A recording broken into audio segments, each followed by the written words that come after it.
scheme yali grant nti gavumenti ya Uganda yali tegenda kuteekamu wadde omuni gw'ennusu wabula nga ffe tetuteekeddwa okukola kufuna bufunyi ttaka eryo erisaanidde obugazi obusaanidde gavumenti ya India ekole ki etandika okuzimba.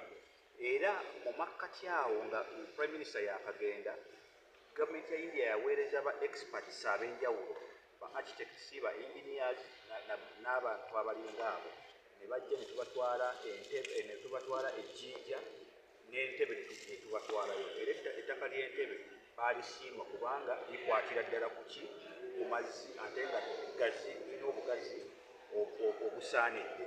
Ettaka eryali Ejjinja ku biseera ebyo oba mu kaseera ako lyali ttonotonoko ate nga lirimu engeri y'ekikko.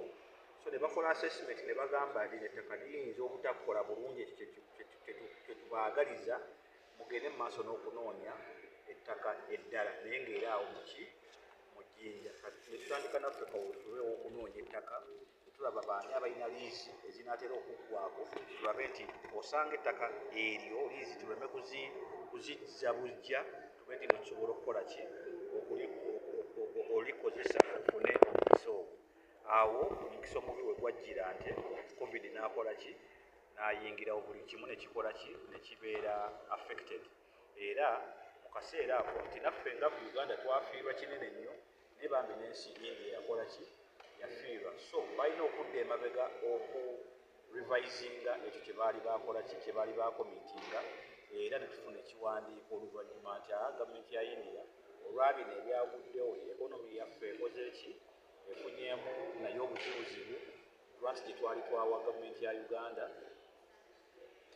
Basooka nebeera nti yali 50 nti gavumenti ya India egenda teekamu ebitundu 5, gavumenti ya Uganda egenda teekamu ebitundu 5, naye twali tukyaziringitana okumanya ebitundu ebyo 5 byebiriwa, ate ne wavaayo ekiwandiiko ekirala ekiraga nti baali bakiviiriddemu ddala. Naye ne tugamba nti Uganda olwedde ebifo bino twayawedde twakola ki twabifuna, kati ng'ettaka ery'Entebbe twaliryo bweriri lirina mumanya ga ministry ekyapa weekiri, ne tugamba nti ffe tugende mu maaso ne kaweefube waffe okukakasa oba okulaba nti tuzimba convention center.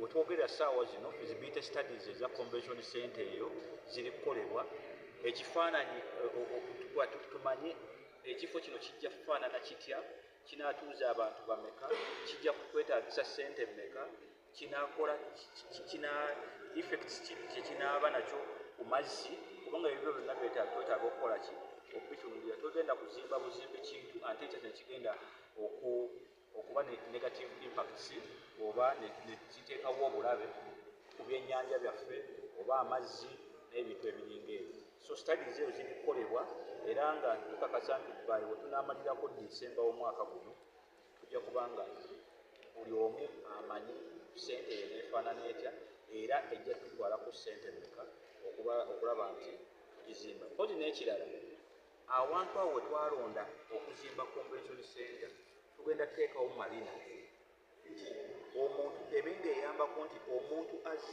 azze ku kisaawe Entebbe ng'ayagala kugenda Jjinja teetaaga kujja nte Kampala ate agende Jjinja, va ku kisaawe osobola okujja n'okwata eryato ku marina yaffe ebitugendo teeka obulungi n'okonekitinga Ejjinja.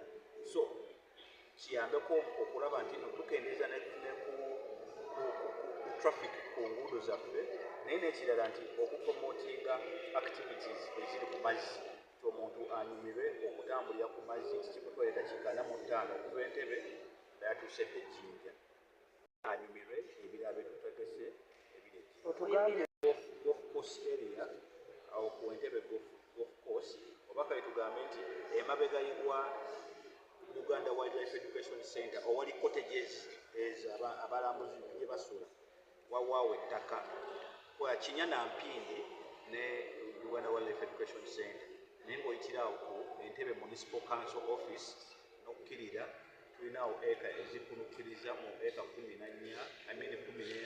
n'obutundutundu nga 4 ng'aliyirirwa. Twataddewo n'okufensinga national parks, Queen Elizabeth National Park ne Madison Falls National Park. Tugenda kufensinga Kidepo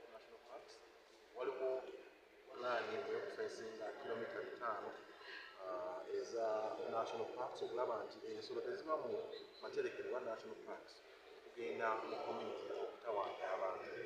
Bataddewo n'okulaba nti tugezaako nnyo okukolagana ne communities nga tubasomesa kubanga tugenda tuteekawo enjuki beehives babe nga basobola okufuna honey ate nga enjuki ezo zituyamba okulemesa ensolo okuva mu paaka okugenda mu communities.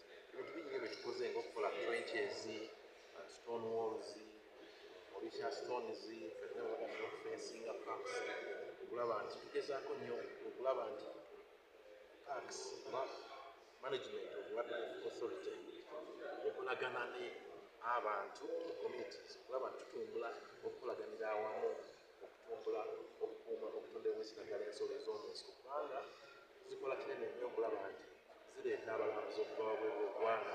Olwekyo tulina okukolaganira awamu n'abantu aba bulijjo okulaba nti tuzikuuma.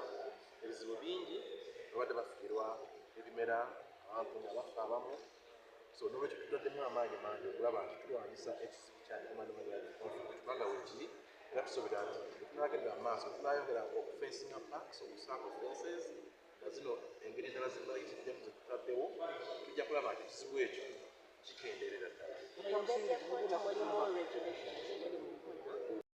Wildlife Act 2019 oba kati 2024 kubanga lyabadde amendedde okuleeta olubodi Wildlife Education Center lirambika oba liteekawo akawaayiro akatako okuliyirira abantu compensation.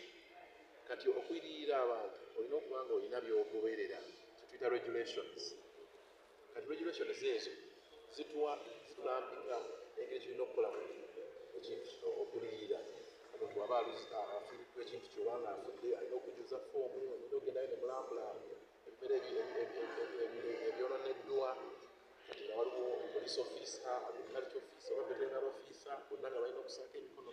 Naye kati twesanze nga process eya compensation oba verification nga mpanvu nnyo kubanga etteeka lyayisibwa mu 2022 oba okukkiriza okulindirirwa regulation kyayisibwa mu mwaka 2022. Kati okuva 2022 okutuuka kati tulina collections zetuyize ne tulaba nti ekino kijja kukola kijja kukola. N'olwekyo tuli mu amendments okureviewinga tulabe ki ekinaakola ki ekitaakola kubanga twagala twangulireko okuliririra abantu. Ekitugezaako kyonna mu byonna kwe kulaba nti tukuuma enkolagana wakati w'abantu aba bulijjo ne paaka management. Tulabe nti nno abantu beeyagalira mu nsi yaabwe n'okubeera okumpi ne national park babe nga bafunamu as opposed okufiirwa ate nga tugezaako okutumbula enkwanagano yaffe nabo.